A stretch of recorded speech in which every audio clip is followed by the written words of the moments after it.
Amendment at the desk. Ask unanimous consent that it be considered as read. Without objection, so ordered. On Monday, the United States and more than 20 other countries reached a new international agreement through ICAO on the first ever global fuel efficiency standards for commercial aircraft. These new standards will improve fuel efficiency, and they're expected to reduce carbon emissions by more than 650 million tons between 2020 and 2040. And this announcement, of course, follows the Paris Climate Agreement from December, which did not include international aviation as a covered sector. Mr. Chairman, I'm introducing this amendment because the impacts of climate change are wide-ranging and are not limited to any one sector or country. Monday's announcement should be just the beginning, because new engine standards that do not come online until the 2020s are not enough, and they're not fast enough to responsibly address climate change. We need international action like what we saw out of Paris, and my amendment would help do that through two simple things. First, by recognizing that climate change is occurring and impacted by human activity, and second, by directing the FAA to work with our international aviation partners to develop a plan to tackle aviation emissions. Now, why is this important? Because greenhouse gases from the aviation sector are growing fast.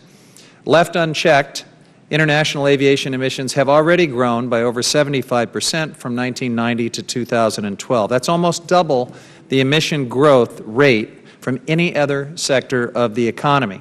Today, aviation equals about the same share of global greenhouse gas emissions as the country of Germany.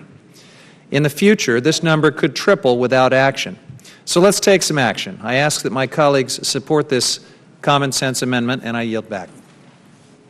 I thank the gentleman. I seek time in opposition. I appreciate the gentleman's offer or his proposal, but this amendment really doesn't, I don't believe, belong in an aviation policy bill.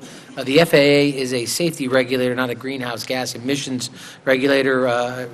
I believe the FAA ought to be devoting itself to improving aviation safety and not going to international conferences. That's best left, I believe, other parts of the administration or the executive branch. So again, I just don't believe this amendment belongs in this bill. And with that, I reserve the balance of my time. I yield to the ranking member. Well, earlier we said that we couldn't prohibit the carriage or restrict or regulate the carriage of lithium batteries until this same international organization acted, ICAO. There was tremendous support on the other side of the aisle for this vaunted international organization.